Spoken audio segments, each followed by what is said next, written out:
From first example आपको बोला है कि two uniform disc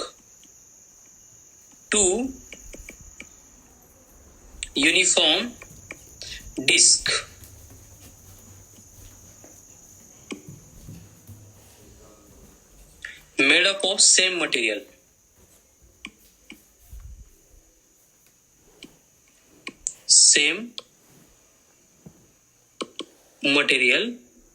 and thickness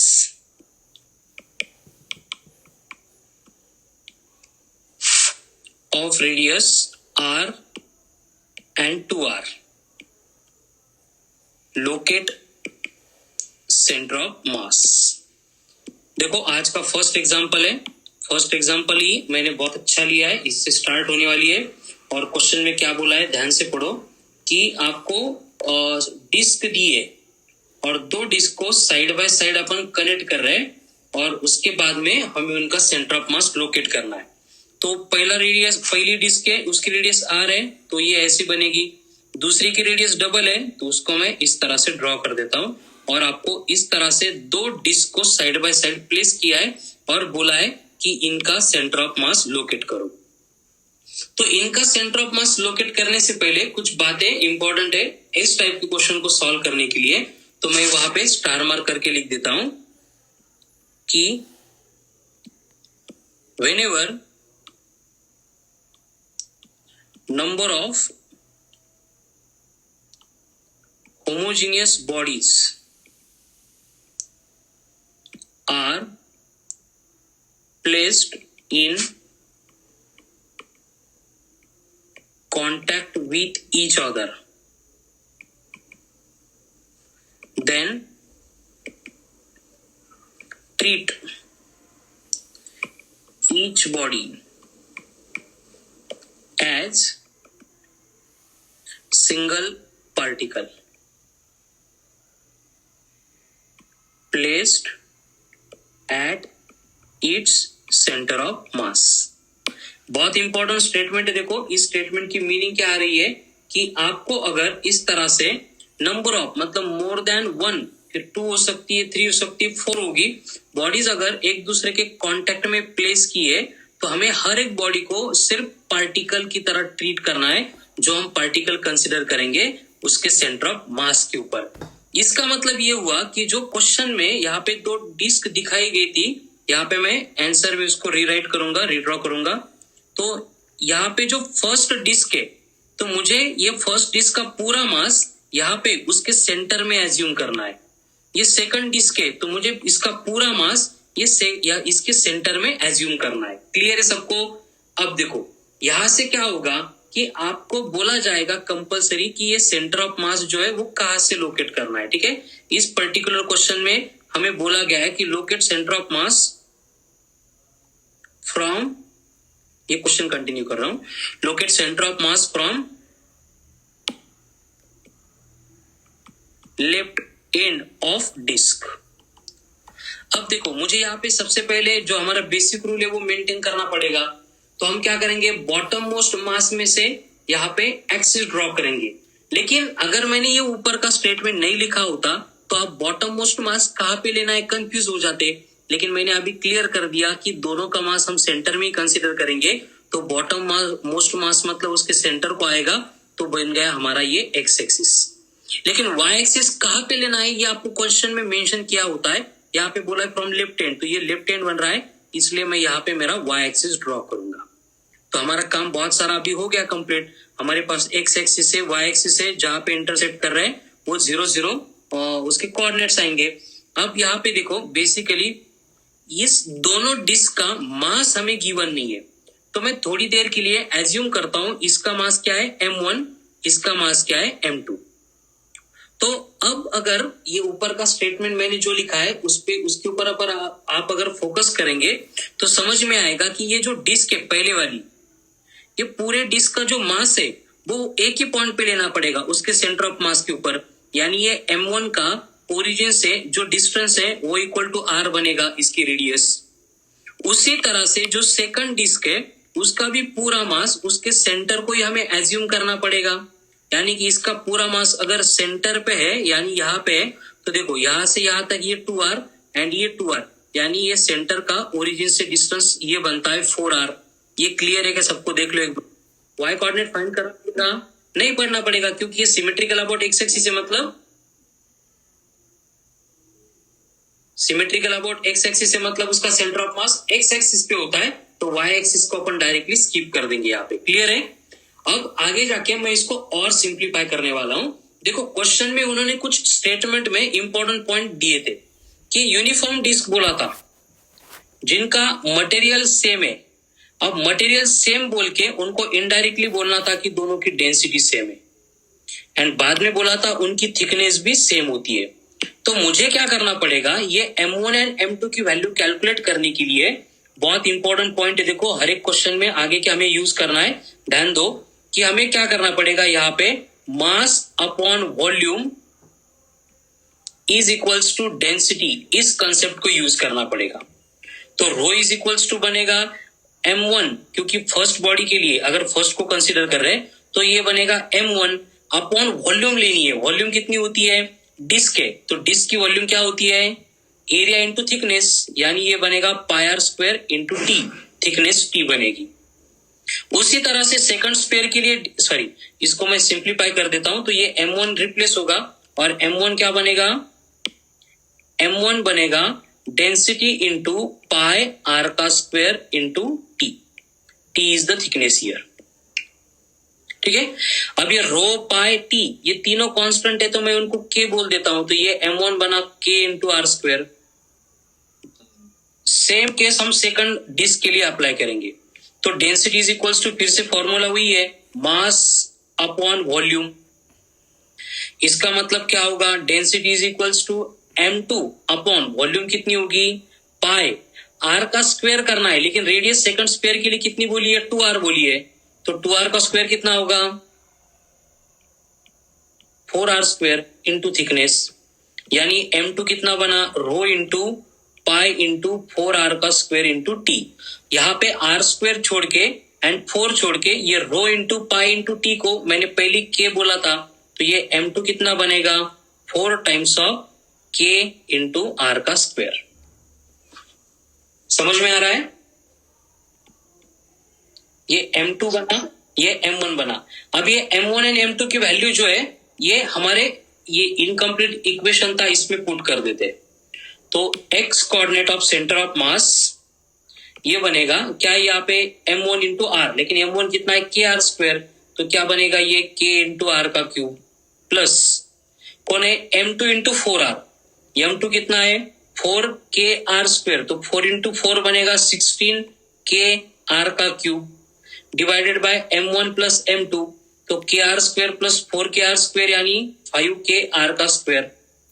तो x coordinate of centre of मास के लिए ये k के कॉमन लेंगे, तो क्या बचेगा, 16 प्लस 1 यानी 17 r का क्यूब डिवाइडेड बाय 5 r का स्क्वायर। तो r स्क्वायर यहाँ पे कैंसिल होके x coordinate of centre of मास जो है, एक मिनट, k भी कैंसिल हो जाएगा ना, दोनों तरफ k है, तो ये आएगा 17 बाय 5 टाइम्स ऑफ r, यानी 3.2 r। ये फाइनल आंसर हो गया।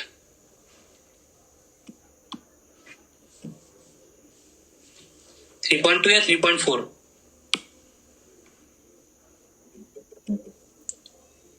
4 ना बेटा, 3.4 मतलब ये 4 के थोड़ा सा इधर कुछ, तो ये सेंटर ऑफ मास हमें मिलने वाला है। क्लियर है? ठीक है, सेम एग्जांपल, नेक्स्ट एग्जांपल देता हूं, इसको सॉल्व करो। कि आपको बोला है कि 2 डिस्क है, अब बोला है कि पहली की रेडियस 2r है एंड दूसरे की रेडियस 3r है, बाकी पूरे अरेंजमेंट सेम है, ये 2r एंड ये 3r, ये इसका सेंटर, ये इसका सेंटर, और बोला है कि फिर से वही है, लोकेट सेंटर ऑफ मास, कहां से, फिर से वही फ्रॉम लेफ्ट हैंड। चलो ये क्वेश्चन हम यहाँ पे भी फॉलो करेंगे, तो क्या होगा बेसिकली कि डेंसिटी इज इक्वल्स टू होता है मास अपॉन वॉल्यूम।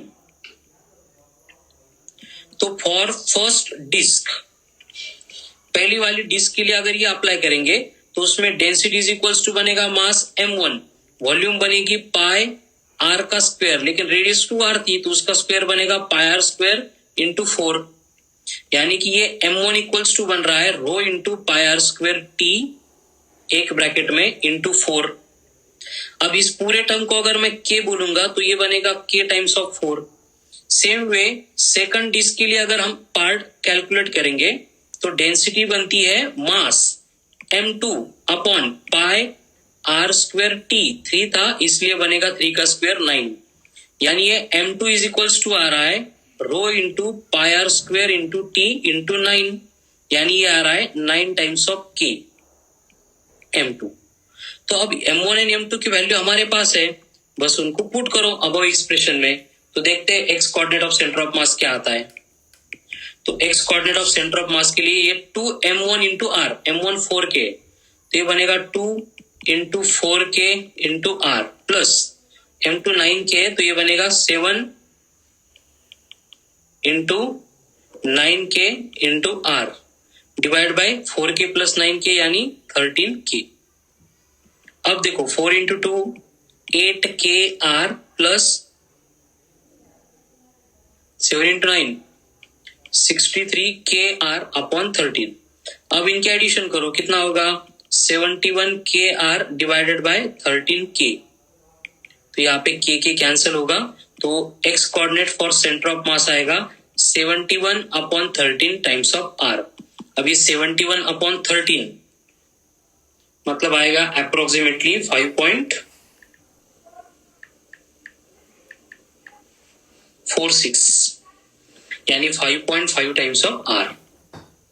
ये आ गया x coordinate of centre of मास। जिनको डिफिकल्टी है उनके लिए कि आगे का जो क्वेश्चन था उसमें बोला है कि मटेरियल एंड थिकनेस सेम है, एक स्क्वायर प्लेट है एंड एक सर्कुलर डिस्क है, इसकी साइड की लेंथ 2r है एंड इसकी रेडियस r दी है। तो हमें मालूम है कि इनके मासेस जो है वो सेंटर पे फोकस्ड होंगे, इसलिए ये बॉटम मोस्ट मास में से मैं यहाँ पे इस तरह से एक्स एक्सिस ड्रॉ करूंगा। लेफ्ट मोस्ट पॉइंट में से हमें सेंटर ऑफ मास रिक्वायर्ड है, तो यहाँ पे स्ट्रेट लाइन में ड्रॉ करूंगा एंड ये रिप्रेजेंट करेगा वाई एक्सिस। तो यहाँ पे मुझे ये 0,0 वाला ओरिजिन मिल गया। अब पहले वाले की मास को m1 एंड दूसरे की मास को m2 कंसीडर करते हैं, तो उस केस में क्या होगा कि बेसिकली जो फॉर्मूला है एक्स एक्सिस के अबाउट सिमेट्रिकल है, इसलिए x coordinate of centre of मास के लिए फॉर्मूला बनेगा m1 इंटू x1। अब इसका सेंटर ऑफ मास कहाँ पे है, r इतने डिस्टेंस पे है, तो ये बनेगा m1 इंटू आर प्लस ये डिस्टेंस कितना होगा यहाँ तक 2r एंड ये r यानी 3r होगा, तो ये बनेगा m2 into 3r divided by m1 plus m2। यहां तक तो किसी को प्रॉब्लम नहीं होता है, ये एकदम सिंपल है ना। अब मासेस कैलकुलेट करना एकदम इजी है, बस क्या करना पड़ेगा हमें कि पहले स्क्वायर डिस्क के लिए कैलकुलेट करते हैं फॉर स्क्वायर डिस्क, और स्क्वायर डिस्क के लिए क्या होगा कि density is equals to formula होता है मास अपॉन वॉल्यूम। तो यहाँ पे मास इज इक्वल्स टू बनेगा डेंसिटी इंटू वॉल्यूम। मास को हमने m1 बोला है, डेंसिटी को रो बोला है, वॉल्यूम स्क्वायर प्लेट के लिए लेंगे तो एरिया इंटू थिकनेस होता है। स्क्वायर का एरिया क्या होता है, साइड का स्क्वायर, साइड कितनी है 2r, तो ये बनेगा 2r का होल स्क्वायर इंटू थिकनेस 2। ये m1 इक्वल्स टू आ रहा है rho into r square into t into 4। Same way अगर सर्कुलर डिस्क की बात करेंगे तो सर्कुलर डिस्क के लिए क्या होगा, ये m2 बनेगा फिर से डेंसिटी इंटू पाई r का स्क्वायर इंटू t, यानी m2 इज इक्वल्स टू आ रहा है rho into r square into t into pi. तो इसको अगर मैं k बोलूंगा तो ये m1 बनेगा 4 टाइम्स ऑफ k एंड ये m2 बनेगा पाई टाइम्स ऑफ k। तो m1 m2 आ गए, बस ऊपर पुट करना है। तो x coordinate of centre of मास ये बनेगा m1 into r, m1 4k, तो ये बनेगा 4k r plus m2 into 3r, m2 पाई k है तो 3 पाई k r divide by m1 plus m2, k common लिया तो ब्रैकेट में बचा 4 प्लस पाई। अब न्यूमरेटर में ये 4 इसमें से के आर कॉमन लेंगे, तो ये के आर कॉमन लेने के बाद ब्रैकेट में क्या बचा, 4+3π डिवाइड बाय के इंटू 4+π, तो के कैंसिल हो गया। अब 4+3π divide by 4+π times of r, ये आपका x coordinate of centre of mass मिल गया। और सिंप्लीफाई करना है तो पाई की वैल्यू पुट करो, तो क्या बनेगा, 4+3π यानी 9.98, पाई 3.14 होता है, अपॉन 4+π यानी 7.14 टाइम्स ऑफ आर, यानी ये बनेगा 13.98 divide by 7.14 times of R. ठीक है, अब डिवीजन करेंगे तो ये अप्रोक्सीमेटली थोड़ा सा लेस देन 2 आने वाला है। ठीक है, तो कितना आता है ये 13.98 divided by 7.14, that is 1.95 times of R.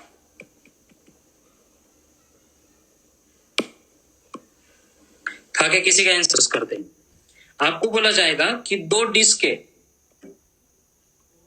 ठीक है, इस तरह से, एक की रेडियस 2r एंड एक की radius r placed side by side, और बोला जाएगा कि locate centre of mass from the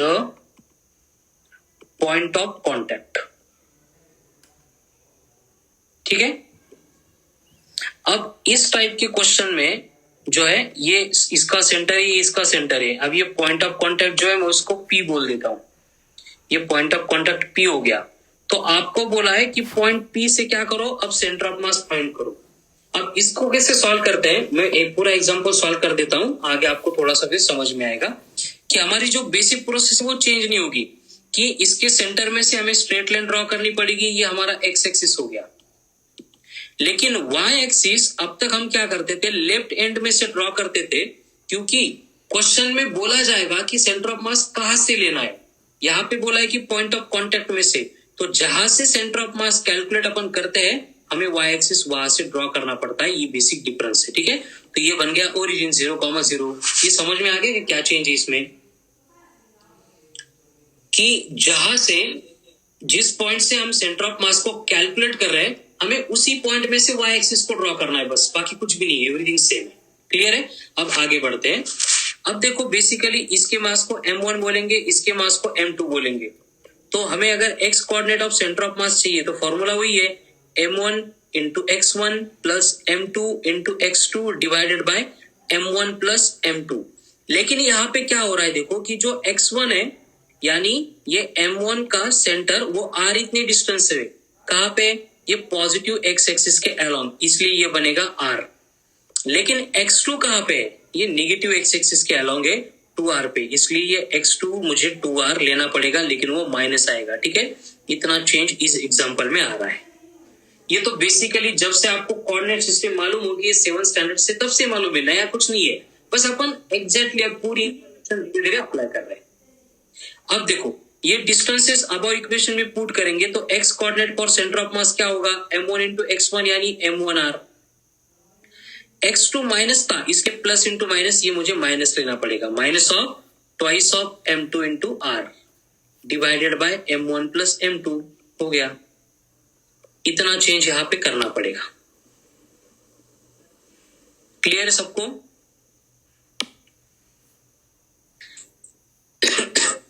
अब बाकी प्रोसेस तो सेम ही होगी। m1 क्या होगा, डेंसिटी इनटू वॉल्यूम। अब वॉल्यूम लेनी है, डिस्क की रेडियस r है तो उसकी वॉल्यूम बनेगी पाई r स्क्वायर इंटू टी, तो इसको मैं k इंटू आर स्क्वायर बोल देता हूँ या फिर सिर्फ k बोल देता हूँ। दूसरा मास m2 है, वो density into pi r square into T तो बनता, लेकिन रेडियस 2r थी तो उसका स्क्वायर 4 बनेगा, इसको k बोला था तो ये बनेगा 4 टाइम्स ऑफ k। अब x coordinate of centre of मास क्या होगा कि m1 k है, यानी k r minus 4 into 2 8kr divided by k plus 4k यानी 5k। तो 1kr माइनस 8kr यानी minus of 7kr upon 5k, तो k कैंसिल हो जाएगा। तो x coordinate of centre of mass आ रहा है 7/5 माइनस में, यानी 1.4 टाइम्स ऑफ r। अब ये माइनस में आ रहा है, इसका मतलब क्या हो रहा है, फिर से बोलो, ये नेगेटिव में आ रहा है x, इसका मतलब क्या होता है, इसका मतलब ये होता है कि जो सेंटर ऑफ मास है वो ओरिजिन के राइट में नहीं आएगा, लेफ्ट में आएगा, यहाँ पे कहीं तो। हो गया आंसर, क्वेश्चन हो गया, आपको देखना है क्वेश्चन जो है वो पूरा थोड़ा सा लिख देता हूं, और ये टाइप का क्वेश्चन सॉल्व करना बहुत इंपॉर्टेंट है। क्वेश्चन ऐसा है कि from a circular disc of radius r,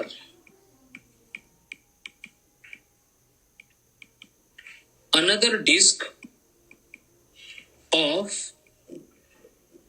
diameter r is removed,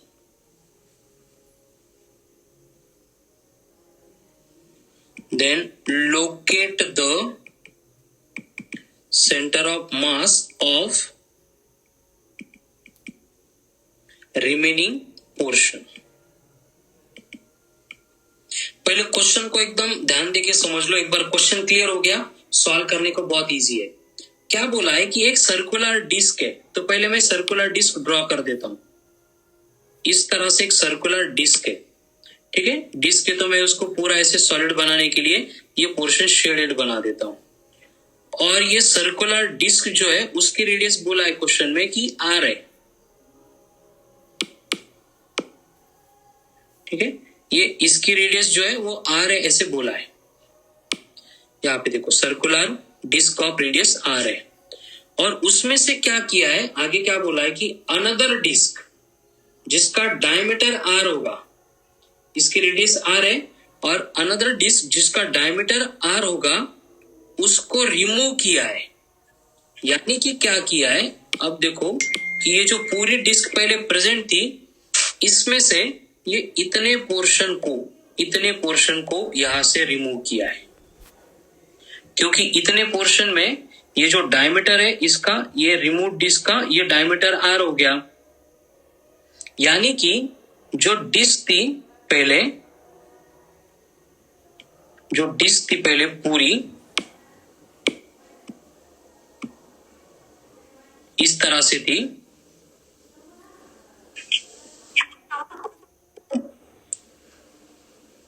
कि पहले ये डिस्क इस तरह से थी। अब बाद में क्या किया, ये डिस्क को सेपरेट किया।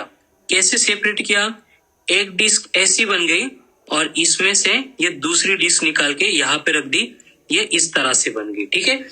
और इसको निकालने के बाद में यहाँ पे जो पोर्शन है ये निकालने के बाद में ये एम्प्टी हो गया। इस तरह की कंडीशन यहाँ पे आपको दी है। तो इसको सिंप्लीफाई करके हमें क्या करना है कि इस पर्टिकुलर केस में उसके सेंटर ऑफ मास का लोकेशन फाइंड करना है। तो कंडीशन क्या है, देखो इसकी सिंप्लीफिकेशन की जो प्रोसेस है वो इस तरह से होगी कि हम क्या करेंगे, पहले ये डिस्क के लिए सेंटर ऑफ मास निकालेंगे, फिर ये डिस्क के लिए सेंटर ऑफ मास निकालेंगे, एंड फिर दोनों के कॉम्बिनेशन का सेंटर ऑफ मास निकाल के हमें सेंटर ऑफ मास लोकेट करना पड़ेगा, ठीक है। तो बेसिकली क्या करेंगे, पहले जब डिस्क लार्ज थी और कंप्लीट डिस्क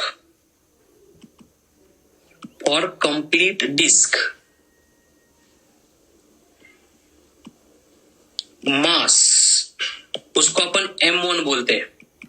तो ये M1 कितना होगा, ये डेंसिटी इंटू वॉल्यूम होगा। डेंसिटी रो है, वॉल्यूम बनेगी डिस्क के मतलब पाई, उसकी रेडियस r है, तो ये बनेगी पाई r स्क्वायर इंटू टी। तो इसको हम M बोलते हैं।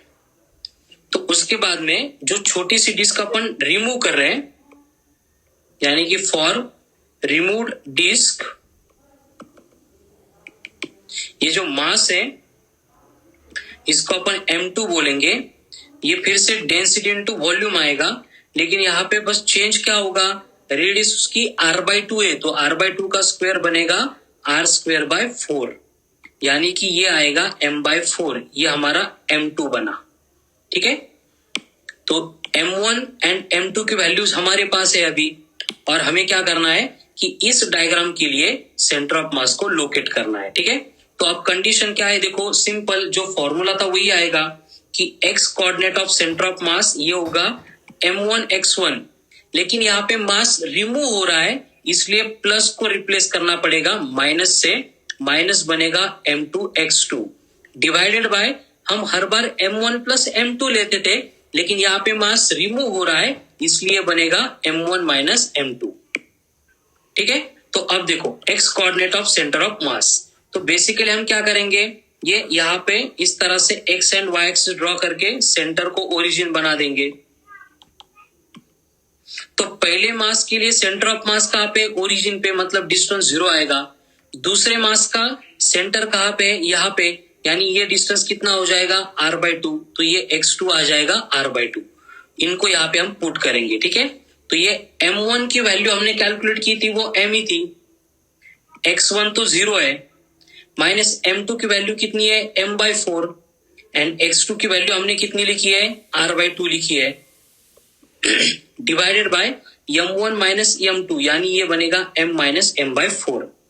अब x coordinate of centre of मास देखो, ये पूरा पार्ट 0 बनेगा, ये आ रहा है minus of mr/8 divided by 3m/4, और सिंप्लीफाई करेंगे तो ये बनेगा माइनस ऑफ mr/8, उल्टा करके बनेगा 4/3m, तो यहाँ पे mm कैंसिल होगा, ये 1, ये बनेगा 2, तो माइनस ऑफ r/6 मीटर, यहाँ पे हमारा x coordinate of centre of मास आएगा। ठीक है, अब फिर से वही केस कि सेंटर ऑफ मास निगेटिव में आ रहा है, इसका मतलब क्या होगा कि ये ओरिजिन जो था, ये ओरिजिन के लेफ्ट साइड में, मतलब इस पोर्शन में कहीं पे भी तो ये सेंटर ऑफ मास आने वाला है। ठीक है, तो मास रिमूवल की केस में इस तरह से हमें ये क्वेश्चन सिंप्लीफाई करने पड़ते हैं।